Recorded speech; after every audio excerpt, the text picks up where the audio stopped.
혹시 매일 정신없이 바쁘긴 한데 하루가 딱 끝나고 나면 내가 오늘 뭘 했지? 하는 약간 허탈한 기분 드실 때 없으신가요?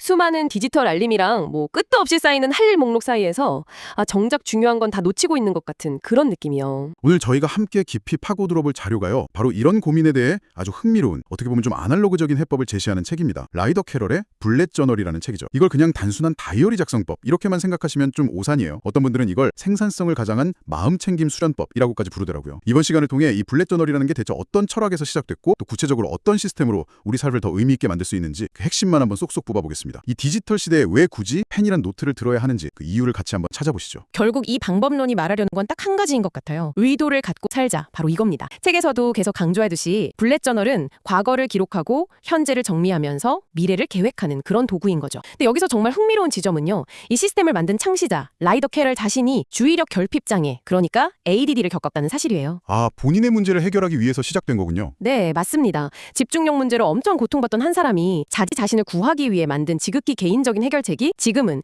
전 세계 수많은 사람들의 삶을 바꾸는 도구가 된 셈이죠. 와, 바로 그 지점에서부터 이야기를 시작해보면 정말 좋겠네요. 창시자의 개인적인 경험을 알면 이 시스템의 본질에 더 깊이 다가갈 수 있을 것 같거든요. 책을 보면 캐럴은 어릴 적부터 머릿속이 늘 안개 속처럼 뿌옇고 굉장히 산만했다고 해요. 네네. 끊임없이 밀려드는 생각, 또 책임져야 할 일들 때문에 항상 이렇게 압도당하는 느낌을 받았다고 하고요. 이게 그냥 좀 덜렁대는 수준의 문제가 아니었던 거죠. 맞습니다. 본인 스스로에게 뭔가 근본적인 문제가 있다고는 느꼈는데 그게 정확히 뭔지 또 어디서부터 손해대야 할지 전혀 감을 못 잡았던 거예요. 그때 시도했던 온갖 종류의 다이어리나 플래너들은 너무 경직되어 있었고요. 아, 정해진 틀에 막 꼭지로 끼워 맞춰야 하는. 그렇죠. 자신의 그 혼란스러운 삶을 거기 억지로 맞춰야 했으니까요. 당연히 실패의 연속이었겠죠. 그래서 결국 에이, 내가 직접 만들자. 이렇게 결심한 거군요. 자신만의 시스템을. 네. 기존의 플래너처럼 계획도 세우고 일기장처럼 생각도 기록하고 할 일 목록도 관리하고 심지어 스케치북처럼 아이디어도 그릴 수 있는 아주 유연하고 모든 걸 다 포용하는 그런 아날로그 시스템을요. 바로 그 혼란스러움과 정보 과부하라는 지점이 시대를 넘어서 지금 우리 현대인들이 겪는 문제랑 정확히 맞닿아 있는 것 같아요. 아, 그렇죠. 우리는 끊임없이 울리는 알림이랑 소셜미디어 피드 속에서 살고 있잖아요. 책에서도 지적을 하는데 이런 환경 속에서 멀티타스킹을 하는 게 사실 우리를 더 유능하게 만드는 게 아니라는 거죠. 오히려 생산성을 갉아먹는다고? 네. 그리고 너무 많은 선택지 앞에 놓이면 결국 어떤 것도 제대로 선택하지 못하는 결정 피로 상태에 빠지게 되고요. 맞아요. 뭘 먹을지 고르는 진짜 사소한 결정부터 시작해서 하루에도 수백 번씩 결정을 내리다 보면 저녁 때쯤엔 정말 진이 다 빠지는 기분이에요. 블렛 저널은 바로 그런 외부의 소음으로부터 우리를 잠시 분리시키는 어떤 물리적인 오프라인 공간을 제공하는 겁니다. 단순히 할 일을 막 나열하는 걸 넘어서서 잠시 멈추고 내가 왜 이 일을 해야 하지? 이게 정말 나한테 중요한 일인가? 이런 질문을 스스로에게 던질 시간을 주는 거죠. 왜라는 질문. 아, 그게 핵심이군요. 저는 이 책 읽으면서 마음 목표라는 부분에서 잠시 멈칫했어요. 그 부분 정말 중요하죠. 네, 본격적으로 뭔가를 기록하기 전에 일단 머릿속에 뭐가 들어있는지 전부 쏟아내보라는 그 발상이 정말 신선했거든요. 그렇죠. 대부분의 사람들은 정리라고 하면 일단 분류부터 하려고 하잖아요. 근데 블렛 저널은 정반대입니다. 일단 어지르는 것부터 시작하라고 말하죠. 방법도 의외로 간단하더라고요. 그냥 종이를 3칸으로 나누고 첫 번째 칸에는 지금 내가 하고 있는 모든 일, 두 번째 칸에는 내가 해야만 하는 일, 그리고 마지막 3번째 칸에는 내가 하고 싶은 일. 네, 그걸 그냥 다 적는 거죠. 네, 생각나는 대로 전부 적어보는 거예요. 정말 사소한 것부터 엄청 거창한 계획까지 아무런 필터링 없이요. 이 마음 목록표의 진짜 힘은 우리가 그동안 언젠가 해야지 하면서 머릿속 한구석에 이렇게 밀어뒀던 모든 정신적 부채를 눈앞에 딱 꺼내놓게 만든다는 점이에요. 막연한 불안감의 실체를 처음으로 딱 마주하게 되는 거군요. 네, 그 목록을 보는 순간 내 에너지를 갉아먹고 있던 것들이 바로 이것들이었구나 하는 엄청난 깨달음을 얻게 됩니다. 눈에 보이지 않던 짐들의 무게를 비로소 실감하게 되는 그런 순간인 거죠. 그렇게 내 머릿속을 가득 채우고 있던 것들을 모두 쏟아낸 다음에는 뭘 해야 하나요? 그 목록을 보고 있으면 오히려 더 압도당할 것 같기도 한데요. 바로 그 다음 단계가 이 과정의 리싱입니다. 목록에 적힌 각 항목을 하나씩 쳐다보면서 스스로에게 2가지의 날카로운 질문을 던지는 겁니다. 2가지 질문이요? 네. 첫째, 이것이 나 자신 혹은 내가 사랑하는 사람에게 진정으로 중요한 일인가? 그리고 둘째, 이것이 꼭 필요한 일인가? 여기서 필요하다는 건 월세나 세금 아니면 직장에서의 책임처럼 피할 수 없는 의무들을 말하죠. 그리고 만약 2 질문에 모두 아니오라는 답이 나온다면? 과감하게 그냥 지워버리는 겁니다. 미련 없이요. 이 과정을 통해서 우리는 무의식적으로 혹은 남들의 시선 때문에 떠안고 있던 불필요한 책임감과 소음들을 썩 덜어낼 수 있어요. 아, 공간을 확보하는 거군요. 네. 그리고 비로소 정말 중요한 것에 집중할 수 있는 공간을 확보하게 되는 거죠. 이거 워런 버핏이 자신의 전용기 조종사에게 해줬다는 조언이랑 아주 비슷해요. 아, 그 유명한 이야기요. 25개 목표 적게 한 그거죠? 네, 맞습니다. 조종사한테 인생과 직업 목표 25개를 쭉 적게 한 다음에 그중에서 가장 중요한 5개에만 동그라미를 치라고 했죠. 근데 그 조종사가 알겠습니다. 이 5가지에 집중하고 나머지 20에는 시간이 날 때 틈틈이 하겠습니다. 이렇게 대답을 한 거예요. 그랬더니 버핏이 뭐라고 했나요? 아니, 자네는 잘못 이해했네. 그 나머지 20개는 자네가 가끔 하는 목록이 아닐세. 그것들은 이것들은 자네의 무슨 일이 있어도 피해야 할 목록, Avoid at all cost 리스트야. 와,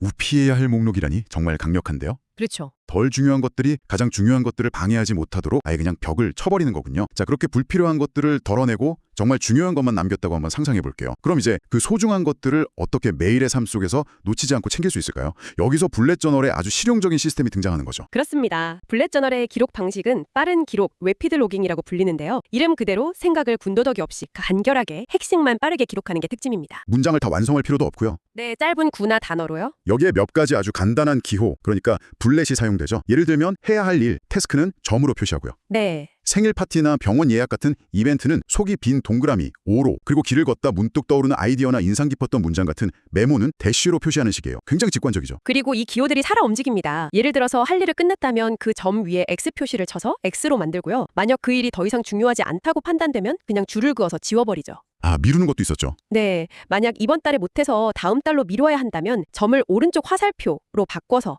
이동시켰다는 표시를 해두는 거예요. 이렇게 상태를 계속 업데이트하는 거죠. 근데 듣다 보니까 약간 좀 복잡해질 것 같다는 걱정이 들어요. 뭐 책 목록, 여행 계획, 월간 계획, 일일 기록. 나중엔 제가 뭘 어디에 썼는지 찾는 데 시간을 더 쓰는 거 아닐까요? 노트 한 권에 모든 걸 다 쓴다는 게 장점이자 단점이 될 수도 있겠다 싶고요.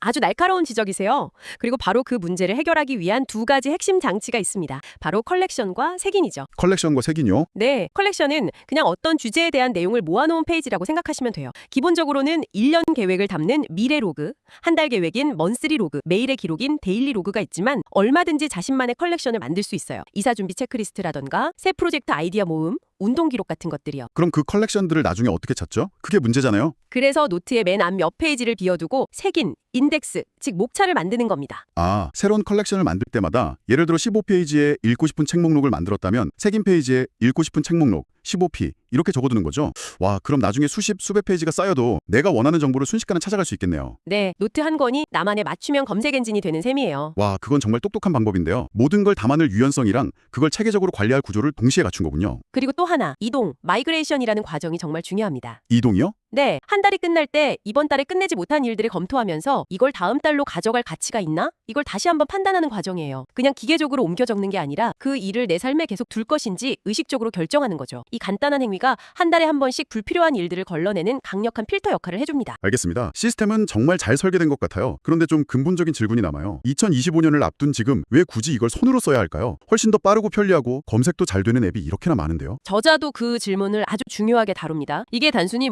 아날로그 감성을 예찬하는 게 아니에요. 저자가 흥미로운 연구 결과를 하나 소개하는데요. 손으로 직접 글을 쓸 때 우리 뇌가 키보드로 타이핑할 때보다 훨씬 더 복잡하고 넓은 영역에서 활성화된다는 겁니다. 정보를 더 깊이 처리하게 되고 결과적으로 기억에도 더 오래 남고 이해도도 높아진다는 거죠. 정보를 단순히 저장하는 게 아니라 소화하는 과정에 가깝다는 거군요. 저도 경험해 본 것 같아요. 키보드로 회의록을 치면 그냥 받아쓰기가 되는데 손으로 쓰면 내용을 요약하고 제 생각을 덧붙이게 되더라고요. 정확합니다. 그리고 무엇보다 중요한 건 손으로 쓰는 행위 자체가 우리를 강제로 느리게 만든다는 점입니다. 우리를 잠시 멈추게 하죠. 멈춤의 시간. 네, 책에 이런 문장이 나와요. 진정한 효율성은 더 많은 일을 해치우는 속도가 아니라 진정으로 중요한 것에 얼마나 많은 시간을 쓰느냐에 달려있다. 펜을 들고 노트에 무언가를 쓰는 그 몇 분의 시간은 디지털 세상의 자동화된 흐름에서 잠시 빠져나와서 내가 지금 무엇을 하고 있는지, 어디로 가고 있는지 생각하게 만드는 아주 귀중한 멈춤의 순간인 셈입니다. 그 멈춤의 힘이 한 사람의 인생을 극적으로 바꾼 사례가 책에 나오죠. 샌디라는 여성의 이야기였는데 저는 이 부분이 정말 인상 깊었어요. 네, 샌디의 이야기는 블렛 저널이 단순한 정리 도구를 넘어설 수 있다는 걸 보여주는 가장 강력한 증거일 겁니다. 그녀는 무질서한 삶 속에서 극심한 불안감을 겪고 있었고 그게 피부뜯기 장애라는 강박적인 행동으로 나타나고 있었어요. 자신의 피부를 계속 뜯어서 상처를 내는 거죠. 삶에 대한 통제력을 완전히 잃어버린 상태의 어떤 물리적인 표현이었군요. 네, 바로 그거죠. 그녀에게 블렛 저널은 어떤 의미였을까요? 처음에는 그냥 뒤죽박죽인 약속과 할 일들을 정리하는 것부터 시작했어요. 하지만 매일 자신의 생각과 행동을 손으로 기록하는 과정을 통해서 그녀는 아주 조금씩 자신의 삶에 대한 통제력을 되찾고 있다는 느낌을 받기 시작합니다. 오늘은 피부를 뜯지 않겠다는 작은 목표를 세우고 그걸 지켜냈을 때 스스로 X 표시를 하면서 성취감을 느꼈죠. 이건 마법이 아니에요. 자신의 삶을 관찰하고 기록함으로써 스스로를 이해하게 된 과정이죠. 그리고 몇 달 뒤 그녀의 블렛 저널에 아주 짧지만 정말 울림이 큰 문장이 적히죠. 네, Squeeze the lemon, no stinging. 레몬을 짰다, 따갑지 않았다. 그동안 피부를 뜯어 생긴 상처들이 드디어 아물어서 레몬즙이 닿아도 더는 따갑지 않게 되었다는 의미였어요. 자신의 삶뿐만 아니라 몸의 상처까지 치유되었다는 상징적인 기록이었죠. 블렛 저널이 한 사람의 삶을 구원하는 치유의 도구가 될 수 있다는 걸 보여주는 정말 감동적인 순간입니다. 자, 오늘 우리는 블렛저널의 철학과 시스템, 그 핵심을 깊이 파고 들어봤습니다. 이야기를 나눠보니까 확실해지네요. 이 블렛저널의 본질은 뭐 소셜미디어에 자랑할 만한 예쁘고 화려한 다이어리를 꾸미는 데 있는 게 아니었습니다. 오히려 그 반대에 가깝죠? 네, 맞아요. 흩어진 생각을 정리하고 불필요한 것들을 덜어내고 그렇게 되찾은 시간과 에너지로 삶의 주도권을 되찾는 하나의 연습이었어요. 맞습니다. 그래서 완벽하게 할 필요가 전혀 없어요. 중요한 것은 이 책에 나오는 모든 규칙을 그대로 따르는 게 아니라 이 유연한 틀 안에서 시행착오를 겪으면서 자신에게 맞는 방식을 계속 찾아가는 과정 그 자체입니다. 어떤 도구도 우리를 대신해서 살아주지는 않으니까요. 그렇죠. 책에서는 블렛저널을 통해 삶의 중요한 순간들을 기록하는 행위를 자신만의 도서관을 짓는 것과 같다고 비유합니다. 자신만의 도서관이라. 와, 멋진 비유네요. 그 도서관에는 우리의 성공과 실패, 배움과 깨달음이 모두 담겨 있겠죠. 그리고 그 기록들은 우리가 길을 잃었다고 느낄 때 언제든 돌아가서 삶의 의미와 방향을 되새길 수 있는 아주 강력한 자원이 되어줄 겁니다. 디지털의 편리함과 속도전 속에서 잠시 멈춰서 펜을 들고 온전히 자신과 대화하는 시간을 갖는 것. 그것이 블렛저널이 우리에게 제안하는 가장 큰 가치가 아닐까 싶습니다. 오늘 이야기가 끝난 뒤에 잠시 시간을 내서 조용한 곳에서 종이 한 장을 꺼내보는 건 어떨까요? 그리고 스스로에게 한번 질문을 던져보는 겁니다. 내 삶이라는 책에 나는 내일 어떤 문장을 첫 줄로 기록하고 싶은가? 라고 말이죠.